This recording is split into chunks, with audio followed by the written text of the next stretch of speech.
Welcome to The Sleepy Christian, where faith meets peace, and every story is a gentle reminder that God still moves in silence.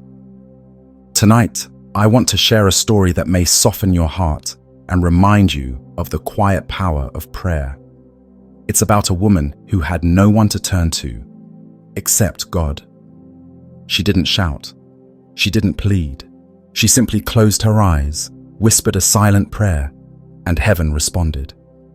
As we begin, take a moment to breathe deeply. Let go of your worries for the day and settle into the stillness. Before we start, let me ask you, where in the world are you watching from tonight? Let us know in the comments. It's a beautiful reminder that no matter where we are united in faith. Now, let's begin her journey. The clock had passed midnight, and the world outside her window lay still. No wind, no footsteps, no distant car engine humming on the road. Just silence. A deep, almost heavy kind of silence that wraps itself around you when everyone else is asleep and you're left alone with your thoughts. She sat on the edge of her bed, the lamp turned off, wrapped in an old, faded blanket that didn't quite chase away the chill in the room, or the chill in her heart. Her name isn't what matters here. What matters is what she carried. And that night, she was carrying more than most could see. The day had ended, like so many before it. Another day of unanswered texts, of bills she wasn't sure she could pay, of memories that snuck up on her without warning, the kind of memories that sting a little more in the quiet hours. She had smiled through dinner with her children. She had cleaned the kitchen, folded the laundry, replied with, "I'm fine," more times than she could count. And then, finally alone, she had nothing left to hold it all in. No one had called to check in. No one asked how she was really doing. Her heart was heavy with things she couldn't put into words, even if she had someone to tell them to. She wasn't angry at God. No, not angry. But she felt forgotten, like she was just floating through life, unnoticed, invisible even to heaven. She hadn't prayed in weeks. Not truly. She'd spoken little thank yous, offered quick hopes before sleep. But not the kind of prayer that comes from the deepest part of a person. Not the kind that leaves you empty, poured out before the throne of grace. No, she hadn't had that in a long time. Maybe she didn't think she deserved to. Maybe she was afraid that even if she tried, there would be no one listening. So she sat there, in the dark. A single tear slipped down her cheek and landed silently on the blanket. She didn't wipe it away. Her hands were clasped, almost out of habit.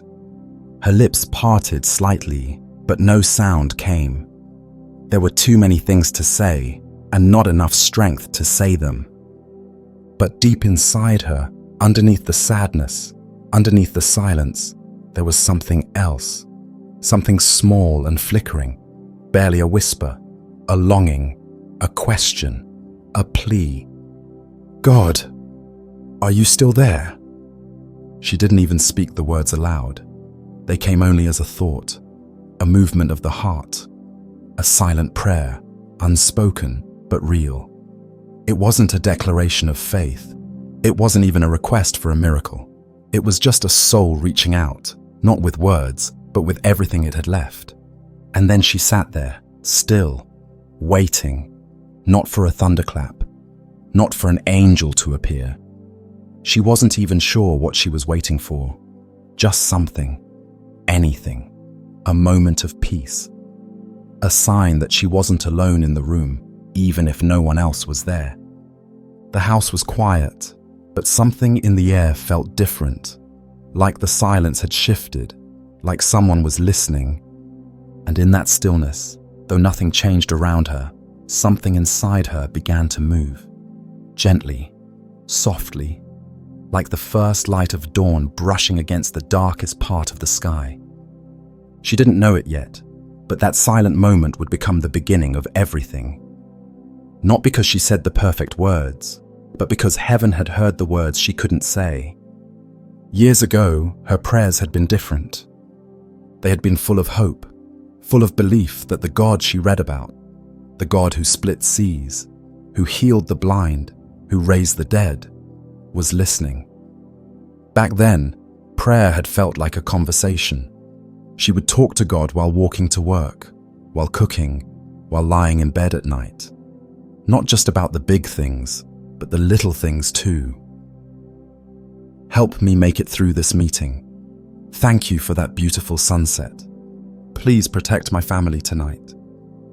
It was natural, unforced, like talking to a friend who lived just above the ceiling of the sky. She remembered those early days of her faith when she would journal her prayers, writing down the date and what she'd asked for, certain that an answer would follow. And many times it did. Sometimes in small, surprising ways. Other times in deep, almost miraculous ways that left her weeping with joy, feeling chosen, remembered, seen. But somewhere along the way, things began to change. At first it was gradual, a delay here, a disappointment there, a prayer she had believed in so strongly, unanswered, or maybe answered with silence. She wasn't sure when it happened exactly, but she began to pray less often. At first, she told herself she was just tired, busy. Life had gotten complicated, and it was harder to find quiet moments. But deeper down, there was something else, a quiet ache in her spirit, a subtle doubt that crept in and made itself at home. Maybe he's too busy. Maybe my prayers aren't important enough. Maybe I'm doing it wrong. Maybe he's not even listening anymore. She never stopped believing, not fully. But her prayers, those once lively conversations, became shorter, more routine. God, please help me, she'd say as she walked into another difficult day. Thank you for this food, she'd whisper at dinner, even when her appetite was gone. Lord, be with them, she'd mutter when she heard of someone else's tragedy. They were still prayers, but they didn't carry the same fire, the same depth, the same raw honesty they once had. And then came the season where prayer almost disappeared altogether, the season of back-to-back losses, a job that vanished without warning, a relationship that crumbled no matter how hard she tried to save it, health scares, sleepless nights. And the worst part, that feeling that even when she cried, even when she wanted to reach out to God, she had no words left. Her heart was too tired. Her faith felt paper thin. She remembered sitting on her bathroom floor once, knees pulled to her chest, tears streaming down her face, and trying to pray, trying to find something, anything, to say to God. But all she could do was sob. And in that moment, she felt ashamed, like maybe she wasn't strong enough. Maybe a better Christian would have stood up and declared victory.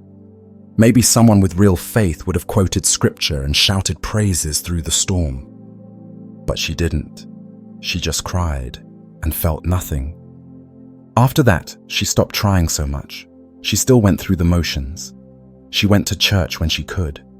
She nodded along to worship songs, even sang them softly. But inside, she was numb. Her prayers had been buried under the weight of disappointment. She missed the intimacy she once felt with God, but she didn't know how to get it back. She didn't know how to pray when her heart no longer trusted the outcome, when the silence after her words hurt more than any answer ever could. And so, little by little, her prayers faded. Not all at once, but slowly, like a candle burning itself out in a room no one remembered to enter. She never said, "I'm done." She never turned her back. But her prayers became like whispers in a storm, carried away by the wind, unheard even by herself. Still, somewhere deep within her, beneath the doubt, beneath the silence, there remained a fragile, flickering ember. A memory of what prayer used to feel like. A hope that maybe, one day, she'd feel close again. That maybe, just maybe, God hadn't gone anywhere at all. But for now her heart was quiet, her prayers forgotten, and the ache remained. That night, after hours of turning from side to side, trying to sleep, she finally gave up. The room was quiet, except for the slow tick of the clock and the occasional creak of wood settling in the walls. The darkness felt thicker than usual, heavy, almost like a weight pressing down on her chest. She lay there on her back, eyes open, staring up at the ceiling. There was nothing special about this night. No dramatic event had happened. No crisis had shaken her. But her soul, it just felt tired in a way that no amount of sleep could fix. She turned her head and looked at the old Bible on her nightstand. The pages had yellowed with time, and a thin layer of dust had begun to form on the cover. It had once been her daily companion. She used to underline verses with colored pens, write notes in the margins, and flip through its pages like it held the keys to everything. But now, it sat untouched, close, yet somehow so far away. A sigh escaped her lips, quiet, barely noticeable. But in that sigh was buried a lifetime of things she never said, worries she kept hidden, disappointments she'd never voiced, and a longing, a deep, aching longing that she didn't even know how to explain. Her hands found each other and folded instinctively over her chest. She wasn't thinking about prayer, not really. She wasn't trying to do something holy or right. It was just reflex. The way your body remembers what your spirit used to do, even after the fire has gone out. Her lips parted slightly, as if to speak, but no sound came. Not even a whisper. There were too many emotions tangled together. Sadness, fear, guilt, hope. She wasn't sure which one to speak from. She wasn't sure if she wanted to be comforted or just left alone. She blinked back a tear that she didn't realize had formed, and in the stillness, with the covers pulled up to her chin, with the world asleep and the night wrapped around her like a veil, something happened. Not loud, not dramatic, just a thought. A single thought that drifted across her mind like a fragile feather in the wind. God, are you still there? She didn't say it aloud. She didn't even form it fully in her mind. It was more like the echo of her soul, something deep inside of her crying out without words. It wasn't a request. It wasn't a demand. It wasn't even a prayer in the traditional sense. It was raw, bare, unfiltered, honest. And in that one quiet moment, she didn't care about the right words. She didn't try to explain herself or list her regrets or make promises to do better. She just let herself feel the question, let it rise up from the place where her pain lived. For the first time in a long time, she wasn't trying to figure it all out. She wasn't pretending. She wasn't being strong. She was just real. There was no flash of light, no voice from heaven, no sudden warmth or trembling feeling. But something had shifted, something invisible, something small but unmistakably sacred. Because even though she didn't speak, she had prayed. Even though her lips were silent, her heart had reached out, and in the silence, something listened. It was like a breath, one she hadn't realized she'd been holding, had finally been released. She let it go, slowly, as if exhaling a piece of the heaviness she'd been carrying. Her body didn't relax right away. Her thoughts didn't disappear. But something subtle had changed, not outside, but within. A thread of connection had been pulled. A bridge, barely visible, had stretched between her and heaven. And that silent whisper, the one that hadn't even formed into words, was now rising. Up and beyond her ceiling, past the darkness, through the stillness of night, all the way to the one who hears what no one else can. She didn't know it yet, but her prayer had already been received. Not because it was eloquent, not because it was loud or faithful or perfect, but because it was real. And real prayers, even the quietest ones, never go unheard. There are moments in life when we think no one sees us, when our pain is buried so deep, not even we can find the words to bring it to the surface. We tell ourselves we're being dramatic or too sensitive. We convince ourselves that others have it worse, so we shouldn't complain. And slowly, quietly, we begin to believe that if no one notices our suffering, then maybe not even God does. But what she didn't know that night, as she lay in the quiet with only her breath to keep her company, was that her silence wasn't empty. It was full of meaning, full of weight, full of divine language that heaven understands better than human speech. There is a mystery in prayer that words can never fully capture. Scripture tells us that the Spirit Himself intercedes for us with groanings too deep for words. That's not poetic, it's a spiritual truth. It means that when the heart aches but the mouth stays shut, heaven still hears.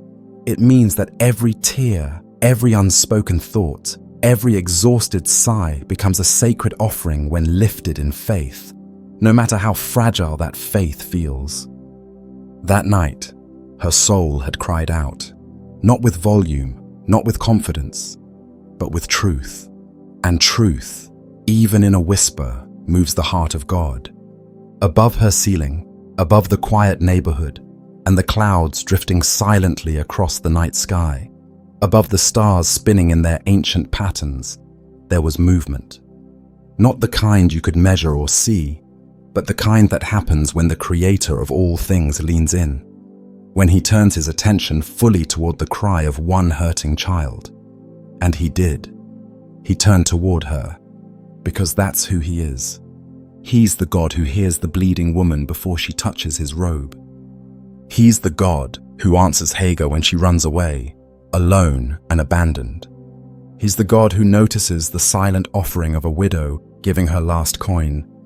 He's the God who sees the sparrow fall and numbers the hairs on our heads. She didn't see the angels dispatched on her behalf. She didn't feel the warmth of divine presence entering her room. She didn't hear the quiet song being sung over her as she drifted into sleep. But heaven had responded, and not because she deserved it, not because she had finally prayed hard enough or cleaned up her life or said the right things, but because she belonged to Him, because she was His. And when His children cry, even when they don't make a sound, He listens. In the unseen realm, her prayer was not small. It was thunder. It was music.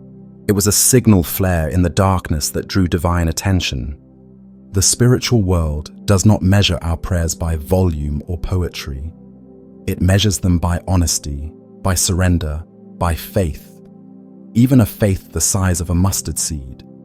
And that night, she had offered all three, though she didn't realize it. The Father is not a distant king waiting for formal petitions. He is the good shepherd, always scanning the hills for the one who has wandered. He is the friend who sits closer than a brother, even when we say nothing. He is the comforter who draws near to the brokenhearted, even when they don't ask Him to. And so, in a moment that felt like nothing, everything changed. The shift did not happen with fanfare. There was no trumpet blast, no lightning bolt, no immediate resolution to her problems. But a door had opened, a sacred thread had been pulled, a divine ear had leaned in close. What she couldn't see was that heaven had begun to move, not because she demanded it, but because she was still His daughter. Because His love isn't based on how loud we pray, it's based on how deeply He loves. Her whisper, "Are you still there?" had traveled farther than she could ever imagine. It had passed through layers of fear, of guilt, of sorrow. It had pierced the clouds. It had landed in the hands of the one who had been waiting, not for eloquence, but for truth. And that was enough. Because with God, it's never about the strength of the voice, it's always about the condition of the heart. And her heart, though bruised and tired, had finally reached out. And heaven, glorious, mighty, holy heaven, had heard her. That night, after her silent cry to heaven, so gentle and faint, it barely felt like a prayer at all, she finally drifted into sleep. It was not the kind of sleep that comes easily, not the deep, dreamless rest of someone without a care. It was fragile, light, interrupted by restless turning. But somewhere in the hours that followed, something changed. She wouldn't remember exactly when the dream began. All she could recall later was that one moment she was floating in darkness, and the next, she was standing somewhere that felt impossibly still. It wasn't a place she recognized. There were no walls, no ceiling, no floor, just light, a soft golden light that didn't blind or burn. It surrounded her, wrapped around her like a warm blanket, gentle and calm, like the first rays of dawn after a storm. And in that light, peace. Not the kind of peace that comes from fixing problems or escaping pain, but a deeper kind, a peace that didn't make sense but didn't need to. It was as though every burden she'd been carrying had been momentarily lifted from her shoulders, like someone had reached into her chest and touched the very place where all the sadness lived, and silenced it with nothing but presence. She looked around, but there were no shadows, no fear, no noise. Just stillness. Then, without sound or movement, she felt it. A presence. Someone was there. She couldn't see a face or form, but she knew. The way you know when someone walks into a room behind you, even before you turn around. This presence was vast, yet close, powerful, yet tender. It filled the space without overwhelming it, and somehow it felt familiar, like being remembered, like being known. She didn't hear a voice in the way people speak, but she understood something anyway. It came not as a sentence but as a knowing, an impression that went straight past her mind and into her soul. I have always been here. Tears formed in her eyes, but this time they weren't born of pain. They were born of release. Like all the pent-up sorrow she had carried, hidden beneath polite smiles and daily responsibilities, was finally being seen, acknowledged, not judged, just held.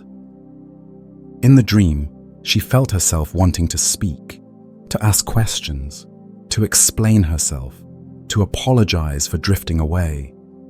But she couldn't. Not because something stopped her, but because there was no need. Everything she would have said had already been heard. Every fear she would have confessed was already known. The one who stood near her needed no explanation. He had been there the whole time. There was no anger in that presence, no disappointment, only love. And not the kind of love that's soft and vague, but the kind that holds you together when everything else falls apart. The kind that sees the worst of you and stays anyway. The kind that shows up when you're too tired to pray, too broken to believe, too quiet to even cry out. She wasn't told what to do next. There was no long sermon or dramatic vision, just this stillness, this peace, this gentle, quiet communion. And in the middle of that holy quiet, she felt the truth settle into her like a seed planted in fertile soil. You are not forgotten. You are not alone. I still hear you. I still love you. When she awoke, the details of the dream began to fade like morning mist, as dreams often do. She couldn't describe what she had seen, couldn't explain why she felt different, but she knew, deep in her bones, that something had shifted. Her room looked the same. The clock still ticked. The world had not changed, but she had. She didn't leap out of bed with a renewed sense of purpose. She didn't start quoting scripture or calling people to share a revelation. It was subtler than that, gentler, like a whisper left in her soul, too soft to disturb, but too real to ignore. The sadness was still there, but it didn't feel as heavy. The silence that had once felt so lonely now felt sacred. The very air around her seemed to hum with quiet assurance. I heard you. I'm with you. Keep going. She didn't tell anyone about the dream. Not yet. Some things are too holy to explain right away. Some moments are meant to be carried in the heart, pondered like treasures, revisited when the world starts to feel cold again. But that day, as she moved through her morning routine, something inside her had been reborn, not loudly, but quietly, not with fire, but with warmth, a flicker of faith, a breath of hope. And even though she couldn't explain how, she knew her silent prayer had not just been heard, it had been answered, not with words, not with thunder, but with light, with stillness, with love that wrapped around her in the middle of the night and reminded her of something she had almost forgotten. He is closer than you think. She didn't expect anything unusual the next morning. After all, life doesn't often give us signs, not the kind that are obvious, not the kind that shout, and especially not after nights filled with quiet, wordless prayers and dreams that fade as the sun begins to rise. But something in her spirit felt different, even if her body moved the same way it always did. She got out of bed, slowly, the blanket falling to the floor without her noticing. The weight that had sat heavy on her chest for weeks, maybe even months, wasn't completely gone, but it had shifted, lightened, somehow. It was like walking through a fog that had begun to lift, even though she couldn't yet see the road ahead. She made her coffee, same mug, same routine. But when she wrapped her hands around the warm ceramic and took her first sip, something felt softer inside her, like the quiet wasn't so cold anymore, like the silence was no longer empty but filled with something sacred. She wasn't thinking about the dream, not consciously. It had already begun to fade around the edges, as dreams often do, but its imprint lingered like the warmth of someone's hand long after they've let go. That presence, the overwhelming peace, the sense of being seen, still pulsed gently in the background of her awareness. She picked up her phone without any particular reason. There were the usual notifications, apps trying to get her attention, news she didn't want to read, a few unanswered messages from the week before. But then she saw something unexpected. A message from someone she hadn't heard from in a long time. It was a friend she'd known in college. They hadn't spoken in over a year, maybe longer. Not because anything had gone wrong between them, but because life had pulled them in different directions. It was the kind of friendship that still carried warmth, even in silence. But they didn't talk, not anymore. And yet, there it was, a simple message sent early that morning. The timing was almost eerie. Hey, I know this is random, but I woke up thinking about you. I felt like God wanted me to send you this verse. There was no preamble, no explanation, just the verse. The Lord is near to the brokenhearted and saves the crushed in spirit. Psalm 34:18. She read it once, then again, then a third time, slower. Her breath caught in her throat. It wasn't just that the verse was comforting, it was that it was exactly what she needed. Not generally, not in some vague spiritual sense, but deeply, personally, like God had taken her pain, translated it into words, and handed it to someone else to deliver, right when she needed it most. The tears came quickly this time, not from sadness, but from something deeper, relief maybe. The kind of relief that comes when the question you dared to whisper into the night is answered. Are you still there? And now, here was the answer. Not through thunder, not through a miracle, but through a quiet message from an old friend who had no idea what was going on in her life. She typed a shaky reply. Thank you. You have no idea what this means to me." She paused before hitting send, her fingers hovering over the screen. Then, as she pressed the message through, she felt the smallest smile form on her lips. It wasn't forced. It wasn't polite. It was real. Because for the first time in a long time, she felt known. Not just seen by another person, but by God Himself. That verse, that moment, it was too precise, too personal, too timely to be a coincidence. It was a whisper back from heaven, an echo of the silent prayer she had sent into the night. And the more she thought about it, the more she realized how remarkable it really was. Her friend had no way of knowing the weight she'd been carrying, no idea how tired she had been, how close she had come to giving up on prayer altogether. And yet, at just the right moment, they had been nudged by something, by someone, to reach out. That was love. Divine love. A love that watches from a distance, but never leaves. A love that waits patiently for our hearts to turn back. A love that knows when to speak and when to simply remind us, "I see you, I hear you, I haven't forgotten you." It wasn't the kind of message that fixed everything. Her problems didn't vanish, her questions didn't disappear. But something had shifted, something had come alive again.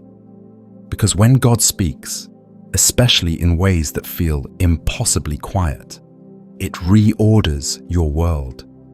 It puts breath back into lungs that forgot how to breathe deeply. It restores the soul's ability to hope again, to believe that maybe, just maybe, things can change. She closed her eyes and let the verse settle in her chest. Not like information, not like theology, but like a lifeline. The Lord is near to the brokenhearted, and He had just proven it, not with thunder, not with fire, but with a message, a verse, and the quiet knowledge that even in the silence, He had been listening all along. The days that followed were, on the surface, ordinary. There were errands to run, dishes to clean, appointments to remember, and laundry that never seemed to end. She didn't suddenly float through life on a cloud of joy or experience a dramatic transformation that others could see. But inside her, where it mattered, something subtle had begun to shift. It wasn't that everything was suddenly easy. It was that the weight she had carried felt just a little lighter. The world, though still imperfect and unpredictable, no longer felt like it was crushing her. For the first time in a long time, she could breathe without that invisible hand pressing against her chest. She noticed things she hadn't noticed before. Little things, simple things. A ray of sunlight falling perfectly through her kitchen window. The way the leaves outside her porch rustled in the afternoon wind, like a quiet applause from nature. A child's laughter echoing from somewhere down the street. These things had always been there, but now she saw them, not just with her eyes, but with her heart. There was a moment, just a few days after the message from her friend, when she stepped into the grocery store, and an elderly woman smiled at her from across the aisle. It wasn't a long look, just a smile. But there was something in that gesture, something so kind and soft, that it moved her unexpectedly. She felt her throat tighten and had to turn away before her eyes filled with tears. That had been happening a lot lately. The tenderness, the emotions closer to the surface than they used to be. But it wasn't weakness. It was something else. A return of sensitivity, a softening of the protective layer she had built around herself over the years. And it wasn't just what she was seeing. It was also what she was starting to feel. The fog of disconnection that had settled over her soul for so long was beginning to lift, and the world around her started to feel alive again. It was as if God was gently, patiently reintroducing Himself, not in grand gestures, but in tiny, undeniable nudges. A stranger's kindness, a song on the radio that said exactly what she couldn't put into words, a devotional she randomly opened that addressed the very question she'd been wrestling with that morning. Too many coincidences to be coincidence. Too much grace to be chance. She began waking up with a new kind of awareness. Each morning, as she stirred from sleep, her first thought wasn't dread. It wasn't anxiety. It wasn't a mental list of everything that needed to be done or all the things that could go wrong. Sometimes it was just a whisper of gratitude, a gentle thank you before her feet even hit the floor. That was new, not forced, not part of some checklist to be a better Christian. It came naturally, almost shyly, like a child remembering how to trust again. She still didn't pray like she used to. Not yet. But the silence no longer felt hollow. It felt sacred now, like a pause between notes in a song, purposeful and beautiful in its own way. She would sit quietly in the mornings, coffee in hand, and instead of scrolling or worrying or planning, she would simply be. And in that stillness, something holy would settle in beside her, a presence. Soft, unspoken, but real. It was in the stillness that she began to understand. Not all breakthroughs come through thunder and fire. Some come through peace. Some come through the gradual reawakening of the soul, like spring slowly pushing through the hard soil of winter. One morning, she caught herself humming an old worship song. The words just floated up from somewhere deep inside her as she made her bed, and she paused for a moment, startled. She hadn't sung in so long. Not like that. Not freely. Not from the heart. She smiled at herself, and then she kept singing, quietly, almost to herself, but with warmth. There were other little changes too. She began replying to texts again, not because she felt obligated, but because she wanted to connect. She took a walk without headphones and let the silence of the world surround her. She lit a candle in the evening just to make the space feel gentle. She even opened her Bible again, slowly, cautiously, as if returning to a place once loved but now unfamiliar. And yet, the words didn't feel like strangers. They felt like home. Bit by bit, she began to live again. She hadn't realized how much of herself she had buried beneath the grief, the doubt, the fear that she had been forgotten by God. But now, that part of her, the part that believed, the part that hoped, the part that once danced in worship and whispered prayers into the wind, was returning. Quietly, humbly, with no grand announcement, just small daily movements toward the light. One evening, while folding laundry, she paused with a sock in her hand and whispered, almost without thinking, "Thank you for not giving up on me."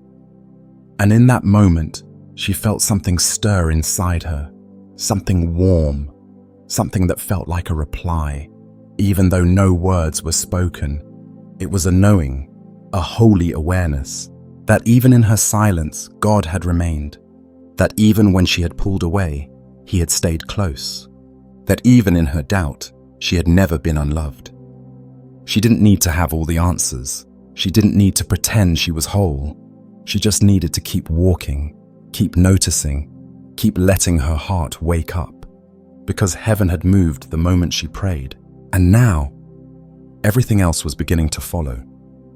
It began with a door, not a literal one, not one she could see swinging open with her eyes, but a door in her life, a situation that had seemed closed, sealed shut, impossible. And then, without warning, something shifted, quietly, naturally, almost as if it had never been closed at all. It started with a phone call. She had been sitting at the kitchen table, sorting through a small stack of unpaid bills, her stomach tight with worry. She didn't even want to open the envelopes anymore. What was the point? The numbers were always higher than her bank balance. She had whispered many desperate prayers about her finances in the past, but they had gone unanswered for so long that she had stopped bringing them up. It was too painful to hope. The phone rang, and she didn't recognize the number. For a moment, she hesitated. She almost let it go to voicemail, but something inside nudged her. An instinct, a gentle push. She answered. It was a woman from a local charity group she had vaguely heard of but never contacted. Someone had referred her for a temporary support program, groceries, utility assistance, just a little breathing room. She didn't understand how they got her information. They couldn't tell her exactly who had submitted her name, but the help was real. The approval had already gone through. She had been chosen. Tears welled up in her eyes before she could stop them. She hadn't asked for this, not lately, not out loud, and yet it had come, like rain after a long drought, like manna in the wilderness.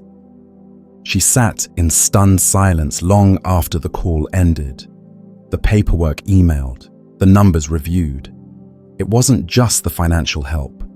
It was the timing, the grace of it, the way it had landed in her lap after a season of silence, after a night of prayer that hadn't even used words, after a dream that brought peace, after a message that told her she was not forgotten. She knew. Deep in her spirit, she knew. This wasn't random. Heaven had moved, not with fireworks or applause, but with provision, with the gentle shifting of events that could only be divine. Something sacred had been set in motion the night she whispered, "Are you still there?" It didn't stop there. In the days that followed, more small coincidences began to line up like stones forming a path. A neighbor she barely knew offered her a ride just when her car refused to start. A friend from years ago reconnected and offered her part-time work. Nothing big, just enough to help, but more than she ever expected. And perhaps most surprisingly of all, her heart began to open to joy again. One morning, as she walked out to get the mail, she stopped in her tracks. The air smelled sweet, like blooming flowers and morning dew. The sky above her was streaked with soft pink and gold. The world looked brand new, though it had been there all along. And she laughed. Not because something was funny, but because something inside her had finally remembered how.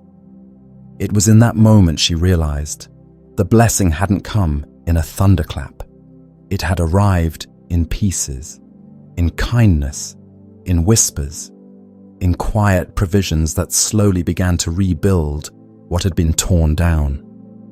She thought about that night, how empty she had felt, how alone, how she had stared into the darkness and said nothing, and how God had taken that nothing and answered it with everything she didn't know she needed. She had asked for a sign, and heaven had responded, not by changing the world, but by changing her place in it, by moving the details of her life in such a way that the impossible became possible, that the door, closed for so long, creaked open just enough to let the light in. And that light, it touched everything. Her thoughts, once heavy and sharp, became gentler. She began speaking to herself with compassion, something she hadn't done in years.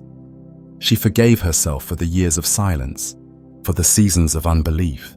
She even dared to believe that more doors might open in time, not because she earned them, but because God loved her that much.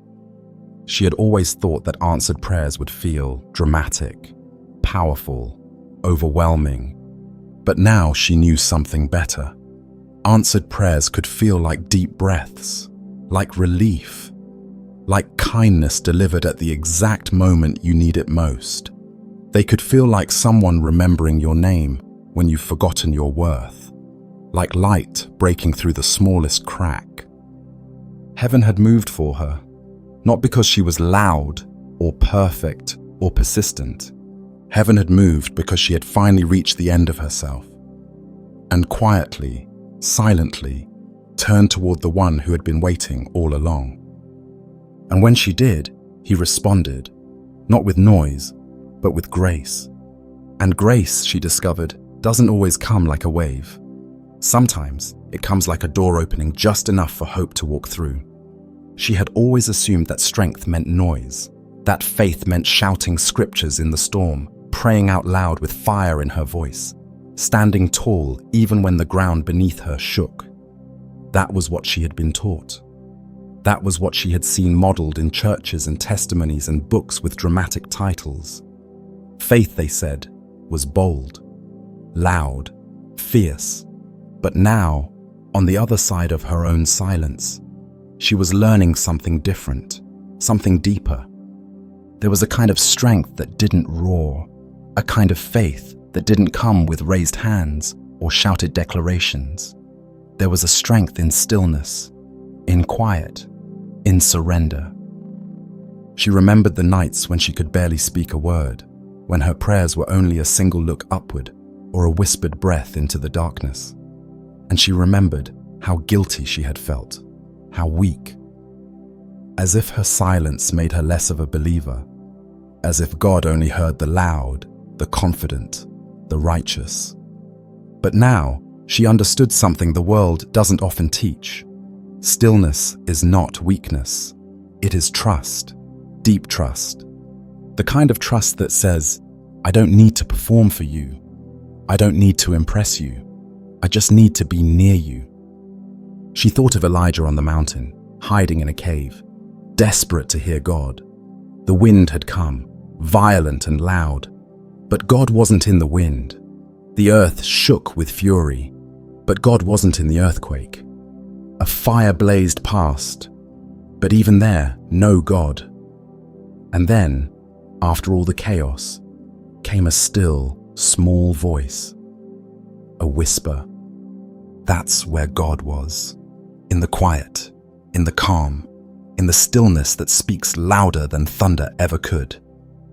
She had met God there too, in her weakest, quietest moments, when the only thing she could do was keep breathing. He had come close. He hadn't required her to be strong. He hadn't waited for her to fix herself or pray the perfect prayer. He had just come, gently, faithfully, lovingly. There was strength in waking up and choosing to keep going. There was strength in sitting with pain instead of running from it. There was strength in saying, I don't understand, but I trust you anyway. And there was strength in the stillness that followed. A stillness that held her like a mother holds her child. A stillness that whispered, you are not alone. She found herself resting in that stillness more and more, not escaping into distractions, not numbing herself with noise, but truly resting, letting herself be still in his presence.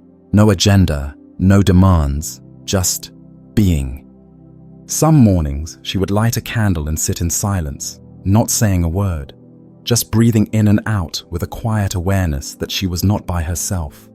Other times, she would sit on the porch and watch the trees sway in the wind, listening to the birds sing their unself-conscious praises. She would find him in the spaces between thoughts, between responsibilities, between all the things she used to fill her time with.